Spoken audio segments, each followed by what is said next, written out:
کچھ سال پہلے میں ایک لڑکی کے ساتھ ڈیٹ کر رہا تھا۔ اس نے مجھے بتایا کہ اس کے والدین کا گھر آج سیب زدہ ہے۔ میں شک میں تھا اور سوچا کہ وہ مجھے ڈرا رہی ہے۔ پھر اس نے مجھے بتایا کہ اس کی ایک دوسری شیطانی شخصیت ہے جو کبھی کبھار اس کے جسم پر قابو پا لیتی ہے اور اسے جسمانی نقصان پہنچاتی ہے۔ وہ بے ہوش ہو کر جاگتی، خون بہتا ہوتا اور اسے بالکل یاد نہ ہوتا کہ یہ سب کیسے ہوا۔ میں نے سوچا کہ یہ شاید توجہ حاصل کرنے کا اس کا طریقہ ہے، لیکن میں نے پھر اسے دلاسا دیا اور مدد کی۔ لیکن سب کچھ اس وقت بدل گیا جب میں اس کے گھر میں رات گزارنے شروع کی، کیونکہ عجیب و غریب چیزیں رات کو اکثر ہونے لگیں۔ یہ واقعات اس وقت پیش آئے جب ہم دونوں گھر میں اکیلے ہوتے۔ جلد ہی میں نے بھی چیزیں سننا شروع کی۔ چھت سے قدموں کی آواز آتی، بالکل ہمارے بستر کے اوپر۔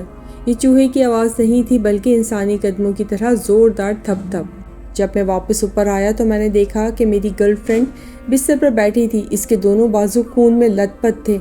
پہلے بھی اس کی ایسی حالت دیکھی تھی تو یہ کوئی نئی بات نہیں تھی، لیکن جو بات مجھے چونکا دینے والی تھی وہ یہ تھی کہ اس کی آنکھیں بند تھیں جیسے وہ سو رہی ہو، لیکن اس کا منہ زور سے کھلا تھا جیسے وہ چیخ رہی ہو، لیکن کوئی آواز نہیں تھی۔ اس رات میں مزید نہیں سو سکا۔ کچھ راتوں بعد ہم پھر سو رہے تھے جب میری گرل فرینڈ نے مجھے غصے سے بڑبڑاتے ہوئے کہا، شیشہ توڑو۔ میں نے اسے کندھوں سے پکڑ کر زور سے پوچھا، تم کیا کرنے کی کوشش کر رہی ہو؟ یا جو بھی تمہارے اندر ہے کیا چاہتا ہے؟ وہ جاگ گئی اور اسی لمحے ہمیں باورچی خانے میں شیشے ٹوٹنے کی آواز آئی۔ جب میں نیچے گیا تو دیکھا کہ الماری کھلی ہوئی تھی اور فرش پر 2 لمبے گلاس کے ٹکڑے بکھرے ہوئے تھے۔ میں نے سارا صاف کیا اور واپس آیا تو دیکھا کہ وہ سو رہی تھی جیسے کچھ ہوا ہی نہیں۔ ایک دفعہ دن کے وقت بھی کچھ عجیب ہوا۔ ہم اوپر اس کے کمرے میں تھے اور اس کے والد گیراج میں کام کر رہے تھے۔ گھر میں اور کوئی نہیں تھا اور ہم ایک دوسرے کے بہت قریب آ چکے تھے۔